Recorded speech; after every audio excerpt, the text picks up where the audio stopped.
जय माता दी। दोस्तों, आप सभी को नवरात्रि की ढेरों शुभकामनाएं। नवरात्रि के पावन दिनों में अष्टमी और नवमी का विशेष महत्व होता है, लेकिन कई बार लोगों को लगता है कि पूरी सामग्री और बड़े इंतजाम के बिना यह पूजा अधूरी रह जाएंगी, जबकि यह सच नहीं है। क्योंकि माँ दुर्गा भक्ति और सच्चे मन से की गई छोटी सी पूजा से भी प्रसन्न हो जाती है। आज की इस वीडियो में मैं आप सभी को सबसे आसान और सरल तरीके से अष्टमी और नवमी का पूजन आप कैसे कर सकते हैं, क्योंकि कई सारे ऐसे भाई बहन हैं जो बाहर नौकरी के लिए जाते हैं, हॉस्टल में रहते हैं, किराए के मकान में रहते हैं, किसी भी कारणवश ज़्यादा बड़ी पूजा नहीं कर सकते हैं। तो आज की यह पूजा विधि आप सभी के लिए है।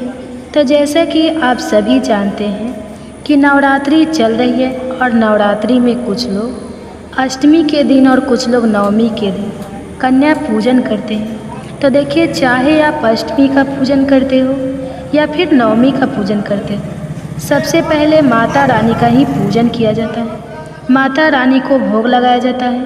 और अष्टमी और नवमी पर माता रानी को क्या विशेष भोग अर्पित किया जाता है, किस विधि से माता रानी को भोग लगाया जाता है और कैसे हम माता रानी की पूजा करने के बाद कन्या पूजन करेंगे। तो देखिए, अष्टमी हो या नवमी, दोनों की ही पूजा विधि सेम ही रहेंगी। तो इस दिन सुबह में सबसे पहले उठकर स्नान आदि से निर्वित होने के बाद सबसे पहले हम माता रानी के लिए भोग तैयार करेंगे। और भोग में हमें काले चने, हलवा, पूड़ी बनाना है। और कोशिश कीजिएगा कि देसी घी में ही तैयार करें। अब देखिए, शाम की पूजा का जो सामान हो, जो चौकी पर लगा हुआ है, सबसे पहले हम उन्हें साफ कर लेंगे। जैसे कि जल का लोटा, पूजा में चढ़ाए गए चावल, पुष्प, जो भी चीज़ें आपने चढ़ाई है, माता रानी को अगर फूलों की माला चढ़ाई तो इन सभी सामानों को आप हटाइए और बहुत ही आराम से इन चीज़ों को हटाइए। चौकी पर जो भी स्थापना आपने की हुई है, चाहे वह जवारे हो, अखंड ज्योत हो या कलश हो, किसी भी वस्तु को हिलाना नहीं है। क्योंकि जब हम इनका विसर्जन करते हैं उससे थोड़े समय पहले ही इन चीज़ों को हिलाया जाता है। तो विसर्जन देखिए, हमें दशहरे के दिन ही करना है, अष्टमी और नवमी पर नहीं किया जाता है। तो इस तरीके से बिना चीज़ों को हिलाए बहुत ही ध्यान से हम चौकी के सामान को हटा लेंगे, साफ कर लेंगे। अब सबसे पहले जल और पुष्प की सहायता से स्नान के भाव से हम सभी को छींटा देंगे। अगर आपने जवारे बोए हैं तो उन्हें भी सींचें। मैं यहाँ पर आसान पूजा विधि बता रही हूँ। जिन्होंने जवारे बोए हैं और जिन्होंने नहीं बोए हैं, दोनों ही इसी तरीके से ही पूजन कर सकते हैं। अब देखिए, वस्त्र के भाव से हम यहाँ पर सभी को कलावा समर्पित करेंगे। सबसे पहले गणेश जी को और फिर उसके बाद माता रानी को भी हम कलावा समर्पित करेंगे। और देखिए, बहुत से लोग पहले दिन ही कलावा समर्पित कर देते हैं, हर रोज़ नहीं करते हैं। लेकिन अगर आप हर रोज़ कलावा समर्पित करते हैं तो चौकी पर सबसे पहले आप पुराने कलावों को ही हटाएंगे और इस दिन आपको नया कलावा ही समर्पित करना है। इसके बाद में गणेश जी और माता रानी, जवारों, दीप, कलश, सभी को हम चंदन और रोली से टीका करेंगे। सभी को टीका करने के बाद में अब हम सभी को अक्षत चढ़ाएंगे, चावल समर्पित करेंगे। और अगर आपने 16 मातृकाएँ बनाई है, 9 ग्रह बनाए हुए हैं, स्थापित किए हैं, तो उन्हें भी उनका विधिवत पूजन करेंगे। और 9 ग्रह और 16 मातृकाओं को आप सूखा चंदन, रोली ही समर्पित कीजिएगा। क्योंकि अगर आप गीले चंदन या रोली से टच करेंगे तो वे हिल सकते हैं और इन्हें हिलाना नहीं होता है।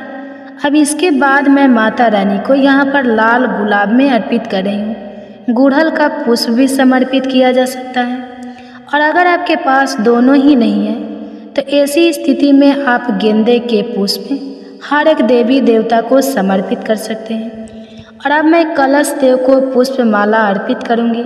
देखिए, अगर आपने पहले दिन, स्थापना वाले दिन, पुष्प माला अर्पित कर दी है तो बहुत अच्छी बात है, वरना अष्टमी या नवमी पर पुष्प माला आप अर्पित कर सकते हैं। अब सभी को हम समर्पित सुगंध अर्पित करेंगे।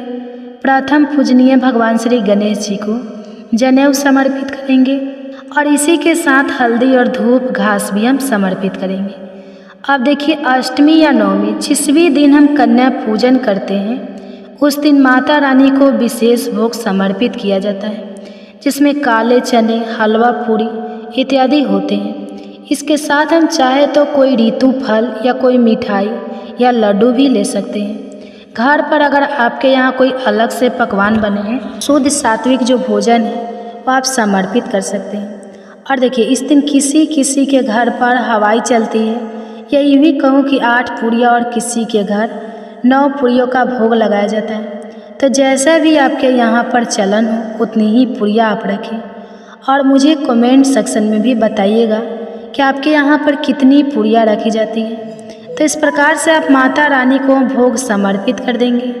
और इसके बाद में माता रानी के मुख शुद्धि के लिए यहाँ पर पान के पत्ते पर एक बतासा, 2 लौंग, फूल वाली लौंग होनी चाहिए, बिल्कुल टूटी फूटी ना हो। इसी के साथ एक हरी इलायची और सुपारी रखकर हम अर्पित करेंगे।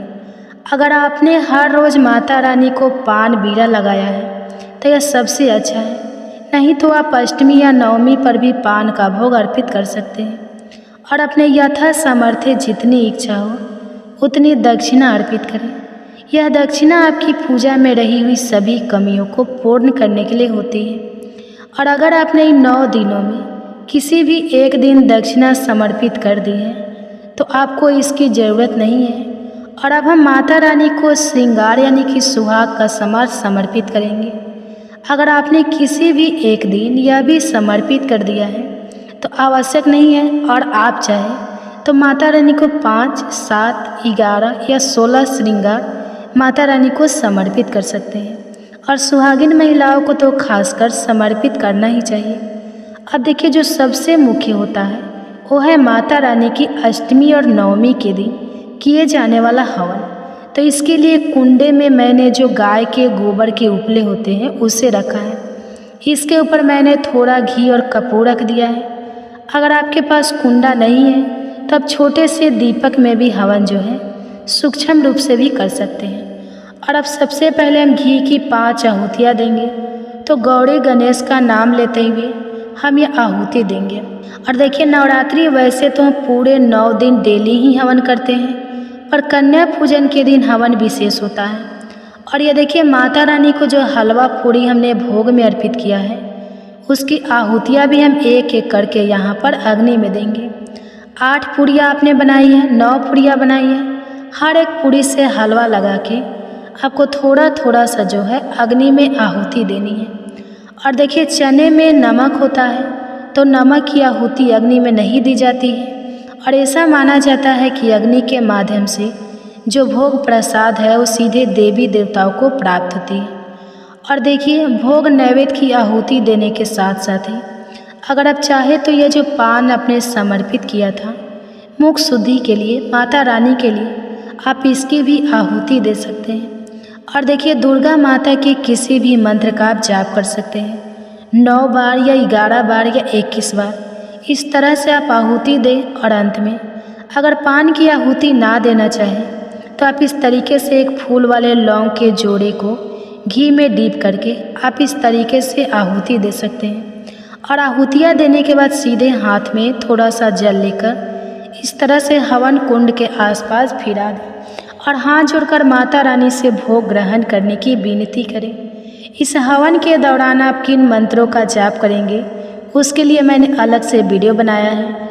और आपने माता रानी को खोइचा में क्या दिया है, क्या देना है, इसके लिए भी हमारे चैनल पर आपको चेकआउट कीजिएगा, वीडियो मिल जाएगा। मैंने ऑलरेडी पहले ही वीडियो डाल चुका है, मैं अपने चैनल पर डाल दूँगी। आप चाहे तो पूजन के दौरान उन मंत्रों को चालू करके भी आप हवन को पूर्ण कर सकते हैं। आप देखिए, इन 9 दिनों में अपने किसी भी प्रकार की माता रानी से संबंधित पुस्तक का पाठ किया है, जैसे कि दुर्गा चालीसा, दुर्गा सप्तशती। तो देखिए, बहुत से लोग इस समय रामायण और रामचरितमानस का भी पाठ करते हैं। तो आपको अष्टमी और नवमी पर इसे संपूर्ण करना होता है। तो 1 लोटा जल भरकर चौकी पर रखें और सीधे हाथ में अक्षत या पुष्प लेकर इस पाठ को करें। और पाठ करने के बाद बड़े ही प्रेम भाव से हम गणपति जी की, माता रानी की, कलश देव की और अगर आपने जवारे बोए हैं तो उनकी, इन सभी की हम आरती उतारेंगे। और आरती करने के बाद सीधे हाथ में थोड़ा सा जल लेकर चौकी के आसपास फिरा करके हम पूजा का आचमन कर लेंगे और हाथ जोड़कर माता रानी से क्षमा याचना करें कि हे माँ, अगर इन 9 दिनों में हमसे या हमारे परिवार के किसी भी सदस्य से कोई भी भूल हो गई, आपकी पूजा पाठ में कोई कमी रह गई है, तो कृपया करके अपना बालक समझकर हमें क्षमा कर देना और अपनी कृपा दृष्टि और अपना आशीर्वाद हमेशा पर बनाए रखें। अब देखिए, माता रानी का और जो भोग प्रसाद अपने माता रानी को अर्पित किया है वह सभी खाने में मिला दें और इसके बाद कन्या पूजन करें और कन्याओं को भोजन कराने के बाद उन्हें फल दे, दक्षिणा दे और उनका मनपसंद गिफ्ट जरूर ही दे। और जो कलश हमने स्थापित किया है, तो कन्या पूजन करने के बाद, पूजा और हवन करने के बाद अब हम इस नारियल को उठा सकते हैं और प्रसाद के रूप में सबसे पहले इसका भोग हम माता रानी को लगाएंगे और इसके बाद सभी कन्याओं को इसे भोग में देंगे। उनकी थाली में इस नारियल को रखेंगे। फिर इसके बाद हम घर के सभी सदस्यों को इस नारियल को प्रसाद के रूप में बांटेंगे। तो देखिए, इस तरह से अगर आपके यहाँ नारियल जो है प्रसाद रूप में ग्रहण कर लिया जाता है, तो आप कन्या पूजन वाले दिन यानी कि अष्टमी या नवमी वाले दिन इसे उठा सकते हैं। और चौकी जो है वह आप दशहरे वाले दिन ही उठाएंगे। उठाने का जो शुभ मुहूर्त है वह मैं अपने चैनल पर डाल दूंगी। और अगर आपके यहाँ पर नारियल को प्रसाद के रूप में नहीं बांटा जाता है, तो फिर आप इसे देखिए विसर्जन वाले दिन ही उठाएं। और बहुत से लोग क्या करते हैं, नारियल को विसर्जन कर देते हैं और बहुत से लोग मंदिर में रख कर आ जाते हैं। तो जैसा आपके यहाँ पर होता है आप वैसा ही कर लें। और अष्टमी या नवमी जिस दिन भी आपके यहाँ पर कढ़ाई रखी जाती है, तो यानी कि कन्या पूजन किया जाता है, उस दिन कन्याओं को अच्छे से भोजन कराएं, उन्हें तृप्त करें ताकि कन्याएं आपके यहाँ से खुश होकर जाएं। और जब कन्याएं खुश होते हैं तो माता रानी भी प्रसन्न होती हैं, क्योंकि कन्या जो है वह माता रानी का ही स्वरूप मानी जाती है। इस पूजा विधि में लगने वाली संपूर्ण सामग्री आप मार्केट में ला सकते हैं, या आप चाहे तो मैं डिस्क्रिप्शन में इसका लिंक दे दूंगी, टैग कर दूंगी। 2 दिन के अंदर भी यह संपूर्ण सामग्री बहुत ही कम दामों पर आपके घर भी पहुंचाई जा सकती है और इससे आप हमारे चैनल को भी सपोर्ट कर सकते हैं। माता रानी की वीडियो को लाइक नहीं किया है तो कृपया करके वीडियो को लाइक कर दीजिएगा। अब आप सुनिए माता रानी को हमें खोइचा में क्या क्या देना है।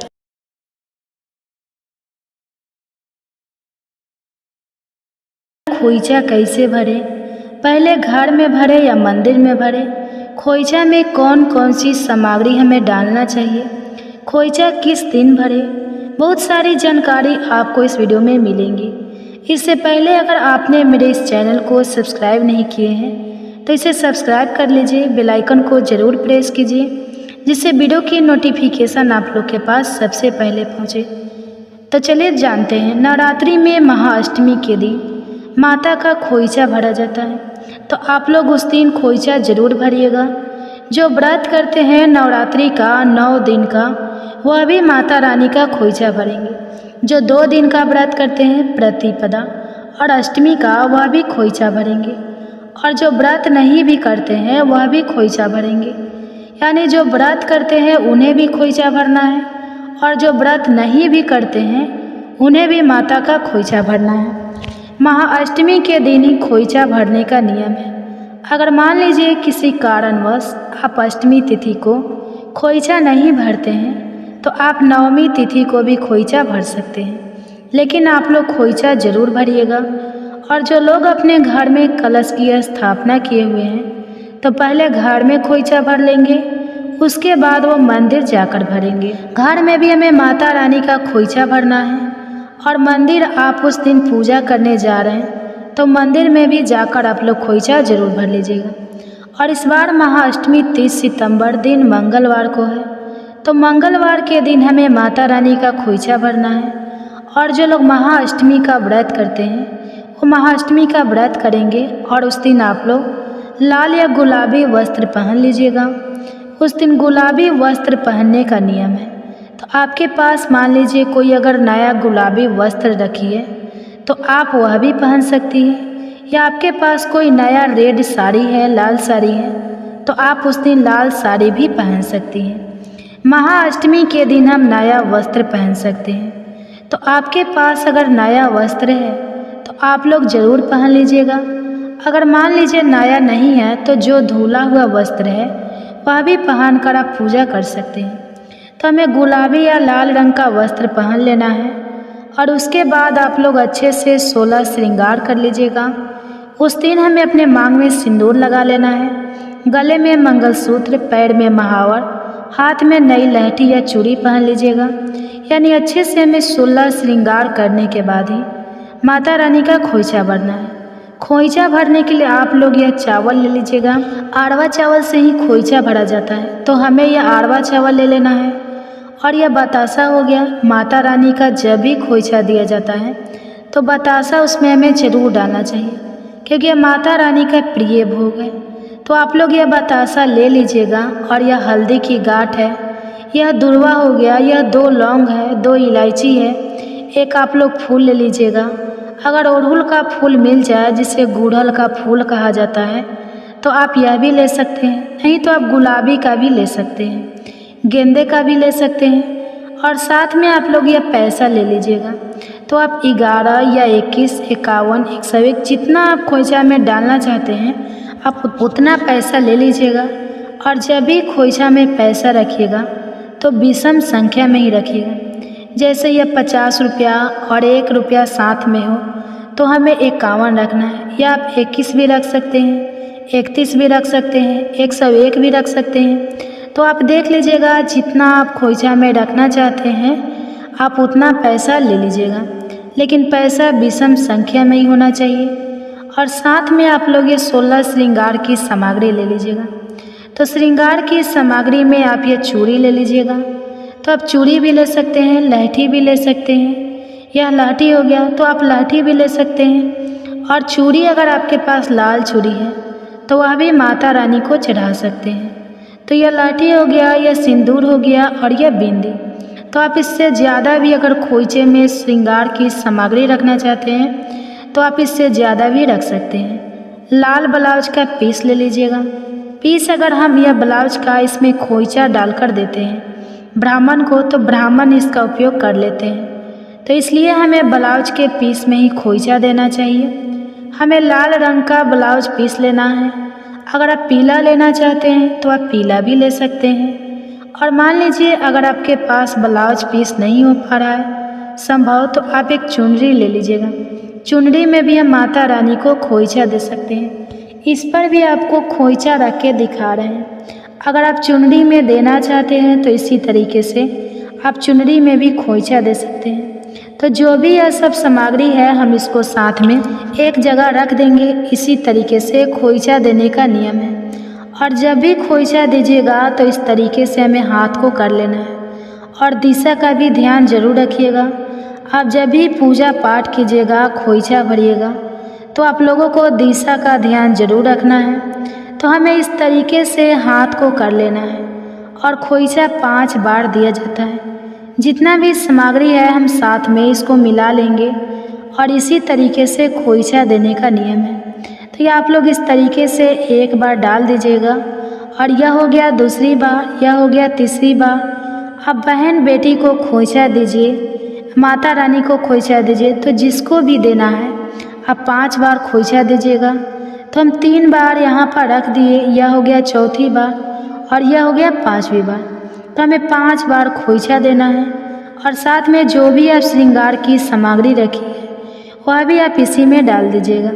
हमें माता रानी को उस दिन श्रृंगार की सामग्री खोइचे में डालकर ही खोइचा देना है। तो आप चूड़ी, सिंदूर, बिंदु जो कुछ भी रखना चाहती है वह रख सकती हैं। खोइचा देते समय जो ये चावल थाली में बच जाएगा तो इसको हमें पूरा इस तरीके से उछालना नहीं है, यानी उड़ेड़ के नहीं देना है। ऐसा करने से हमारे घर से लक्ष्मी चली जाती है। तो आप लोग बहन बेटी को खोइचा दीजिए या माता रानी को खोइचा दीजिए, कभी भी पूरा हमें ऐसे उलेच के नहीं देना है। और खोइचा देने के बाद 5 बार आप खोइचा दीजिए और खोइचा देने के बाद हमें 2 बार ऐसे निकाल लेना है। तो आप लोग 2 बार निकाल लीजिएगा और खोइचा देने के बाद जो यह थाली में चावल बच जाएगा तो आप इसको जहाँ पर आप चावल का स्टॉक रखते हैं, जहाँ आपका मान लीजिए चावल रखने का जगह है, भंडार है, तो आप उस जगह पर इसको रख दीजिएगा। इससे हमारे घर में माता लक्ष्मी का आशीर्वाद बना रहता है। तो इसे हम इसको बांध देंगे। भरने के बाद आप लोग यह खोइचा जो है इस तरीके से माता रानी से स्पर्श करा दीजिएगा। अगर घर में भर रही है फिर भी आपको माता रानी से स्पर्श करा के माता रानी के पास यहाँ पर रख देना है। अगर मंदिर में आप खोइचा भर रही है तो मंदिर में भी माता रानी के पैर के पास इस खोइचे को स्पर्श कराकर माता रानी के पास रख दीजिएगा।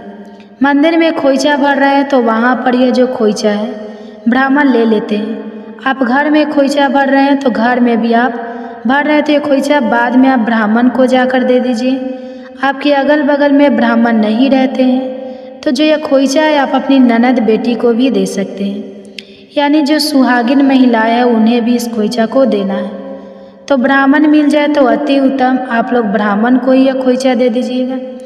अगर ब्राह्मण नहीं मिल रहे हैं तो आपके घर में अगर शादीशुदा बेटी है, ननद है, क्योंकि वह भी ब्राह्मण का रूप होती है, तो आप उनको भी खोइचा दे सकते हैं। तो आप लोग इसी तरीके से महाअष्टमी के दिन माता रानी की खोइचा भरिएगा। अगर मान लीजिए आप उस दिन किसी कारणवश नहीं भर पा रहे हैं तो आप नवमी तिथि को भी खोइचा भर लीजिएगा, लेकिन खोइचा हमें ज़रूर भरना चाहिए। महाअष्टमी के दिन माता महागौरी का पूजन किया जाता है और माता गौरी सुहाग की देवी है, इसलिए उस दिन हमें सुहाग की सामग्री भी चढ़ाना चाहिए, खोइचा भी भरनी चाहिए और नारियल का भोग भी लगाना चाहिए। तो खोइचा भरते समय हमें इन्हीं सब नियमों का पालन जरूर करना चाहिए। तो आज का वीडियो यहीं तक का था। फिर मिलूंगी एक नए वीडियो में। वीडियो अच्छा लगे तो आप लोग इसे लाइक ज़रूर कीजिए, मेरे इस चैनल को सब्सक्राइब कीजिए।